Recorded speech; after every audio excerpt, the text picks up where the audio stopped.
Hello and welcome to Illuminate Your Truth. I am your host, Elena Isis, and welcome to the sacred space. Really excited to be here today. I have a very interesting topic for today's episode, and it's really close to my heart because I feel like it's not something that everybody talks about when the darkness comes for you. And I feel like if you're truly a light worker, that this is a moment in time that you've either already experienced or you will experience at some point. Whenever we are sharing and showing and shining our light into the world like God wants us to be doing, we make ourselves easier to spot by people who have a lot of darkness within them, who either thrive off of your energy, sealing energy. There's also entities, attachments that are also drawn to light. And so today I really want to talk about that. The moments in our lives as light workers, as healers, as souls who are all about ascension, about truth. Let's talk about the moment when darkness comes for us. Let's talk about that. Now, the goal with this is always to alchemize. Alchemize. When negativity is sent our way, the only way to get rid of it, quote unquote, get rid of it. Because it's not really a bad thing. Duality. We live in a dual world. We come here as souls knowing this, and we know that bad shit's gonna happen sometimes. We've signed up for this, okay? And so our goal is to alchemize the darkness that comes our way. And how do we make this, even have the mindset of, wow, I'm going to learn the lessons out of this. I'm going to figure out why I'm going through this and what I really want. And if you're seeking peace, then someone sending negativity your way so intensely is definitely not what you probably want. And so you're going to keep going towards what you do want. But the goal when the darkness comes for you is alchemizing it and making it into something beautiful, making it into something different, new, transformational. Now, I want to be clear on something. I want to stress that we all have darkness within ourselves, and it's a good thing. We all have darkness within ourselves. It's whether or not you are integrating it or not, that where the difference comes. If you are not integrating your darkness, the darkness is probably running the show and manipulating you, leading you astray. And so we all have darkness within ourselves, which is important to remember, and we have it for a reason. And that is why shadow work is so important. I have a lot of episodes on shadow work.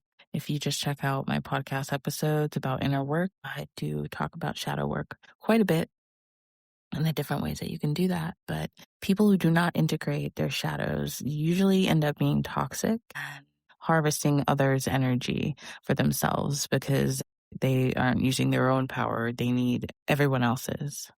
All right. So I just wanted to be clear on that.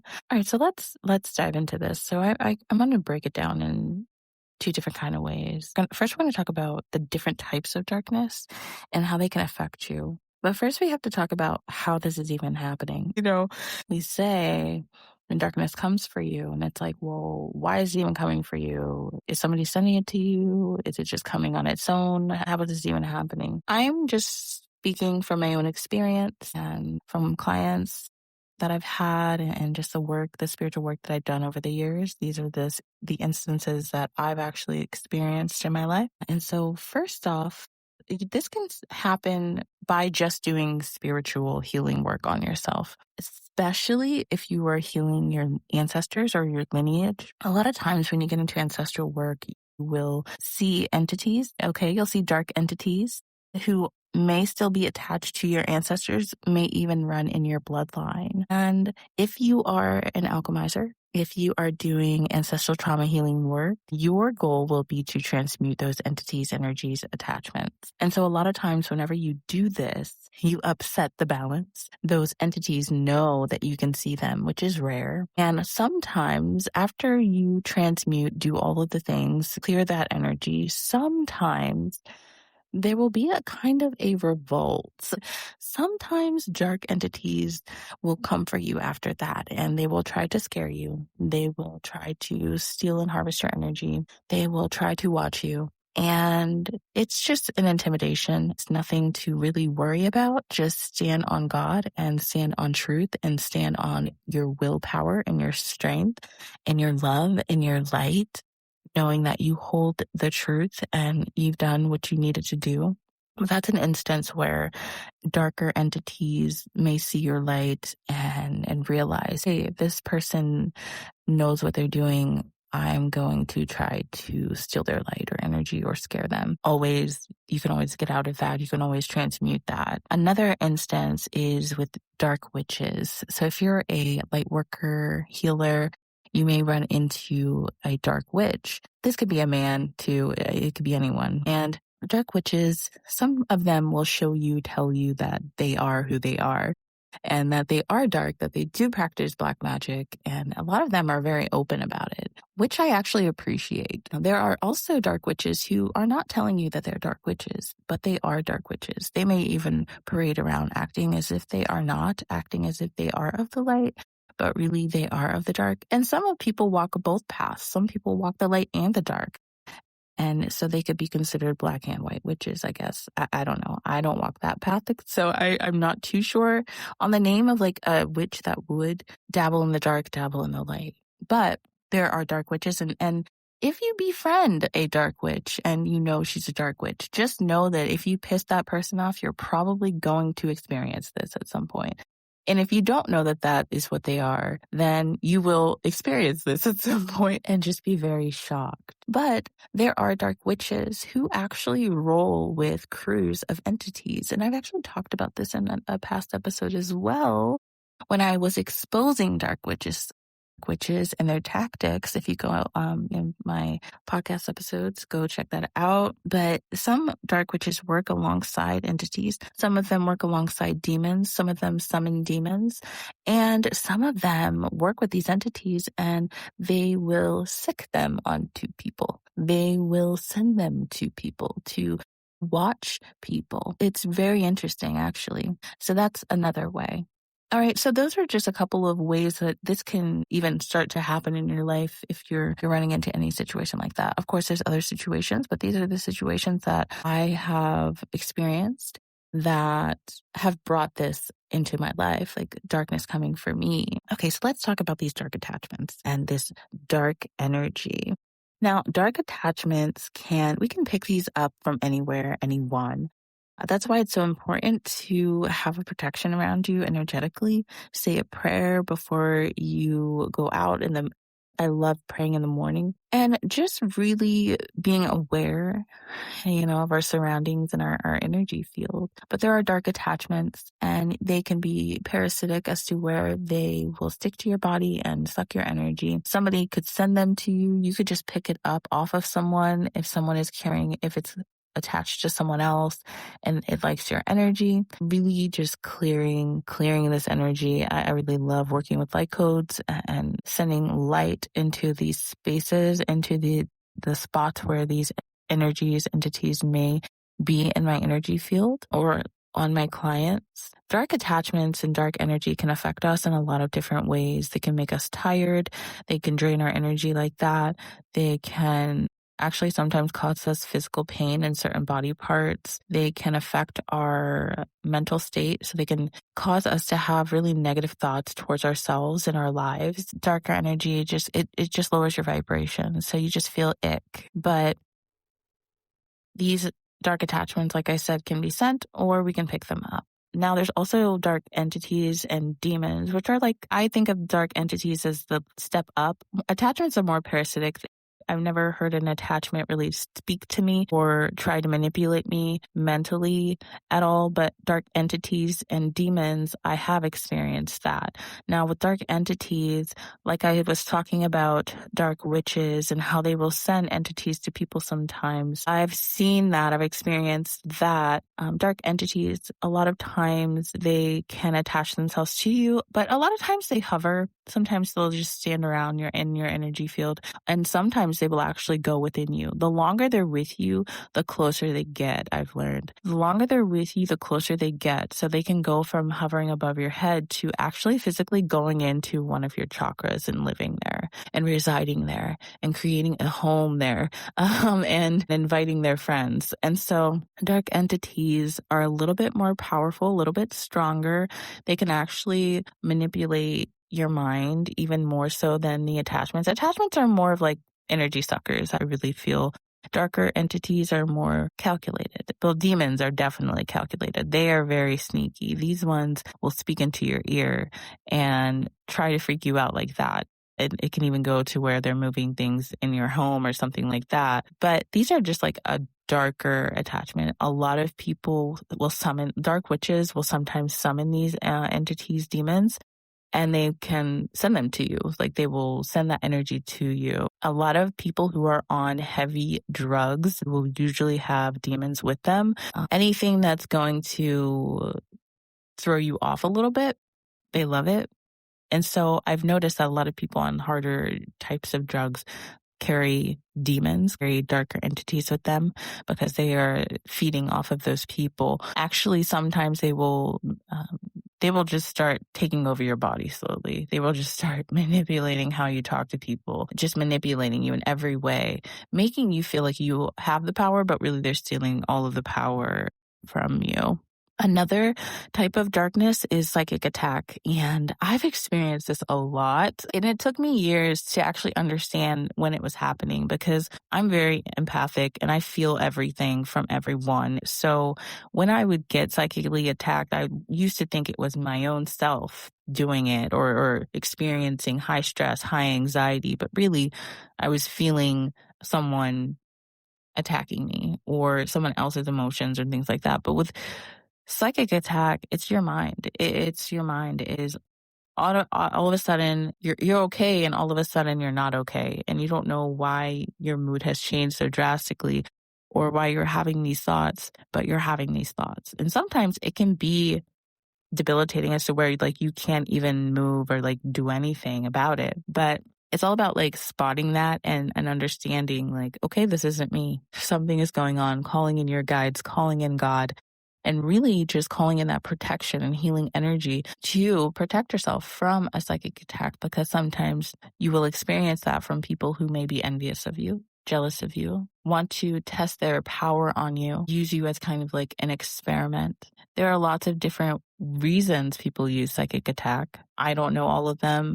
I don't understand it, but hey, people do it. So psychic attack. Another type of darkness is, I've noticed this. This is piggybacking on dark entities. There are certain entities that watch. And with dark witches, we mentioned them having a crew of spirits with them sometimes. Will have a few entities that they will watch. They will send your way and have watch. I don't know if you've ever experienced this where you're like in your home and you pass a window and all of a sudden you feel like there's something watching you. You can even feel it in your own home, but if you sometimes will feel it outside of your home, someone watching you, there's no real rhyme or reason for it. You know, there's no one out there watching you, but you just feel it, you know. Sometimes people will send darker entities to watch, and it's kind of their eyes for the dark witches, their eyes to know to watch you. So really, again, calling on your guides, blocking out that energy wherever you feel it, and creating shields, energetic shields of light really do help. But that's another way. Curses, hexes, spells. This is also something that a dark witch would place on you. Again, these can be easily dispelled with prayer. These can be easily dispelled with love, calling on God, calling on Christ, calling on your ancestors to protect you and to guide you. This is how you survive that. Now we're getting into like the survival part of it. How do we survive this when the darkness comes? What do we do? Well, we pray. We call on Christ. We call on God, and we call on the protection and the healing, and we talk to him. And we talk to him and we learn, why we're going through this, what we have to learn, like what's the next step here. And we really get clear on that. Another thing we get clear on is our helping spirits, so our spirit guides, and really solidifying our relationship with them. I did a lot of that this year. I did a lot of that solidifying my spiritual team, because at one point I was working with so many different spirit guides. I was getting confused and I was not working with the ones that I really should have been working with. And there were just too many guides on the table, too many spirit guides on the table. All right. And so I narrowed it down and I was like, only spirit guides that love me unconditionally. Only the spirit guides that love me unconditionally I want to work with. Because for some point in time, I was working with different types of orishas and I was working with African spirituality a lot. And, I was just kind of like, I don't know if I like that, because they don't love you unconditionally. And so if you don't give them something that they want, they will like do something bad to you. And for me, I was like, I'm not trying to do that. I'm not trying to do this so that I can get hurt doing it. Like, I'm doing this to heal. I'm not doing this to experience some kind of negative reaction from some kind of spirit that's supposed to be helping me. I'm just coming to you for guidance, or I'm just coming to you for help. I didn't want that. And so I narrowed it down this year, and I was just like, hey, I'm going to decide which ones I really want to work with and which ones really do benefit me, and speak to God about these guides. And so I solidified that.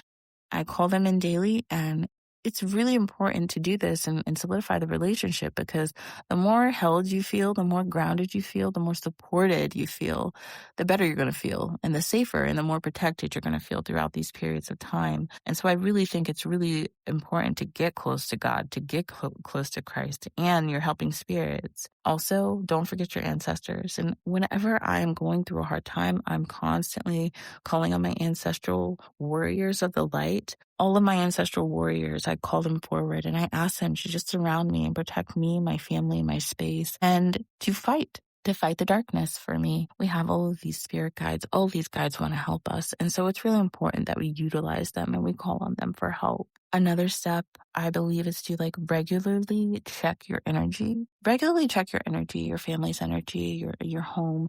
Regularly clear it, regularly send light into it, into yourself. And take a look, do a guided meditation, close your eyes and see what comes up. Clear that with light, with prayer, with Reiki, with healing light codes, with singing bowls, with tuning forks, with music, with anything, with all of the healing things that are provided for us on this planet. And utilize that to shift the energy, to alchemize the darkness, regularly checking yourself. Now, whenever you are coming up against a lot of darkness and spiritual darkness, psychic attacks, things like that, it can be really easy to want to go to the arsenal and get that really crazy banishing spell that you found from your last hoodoo work that you did 5 years ago.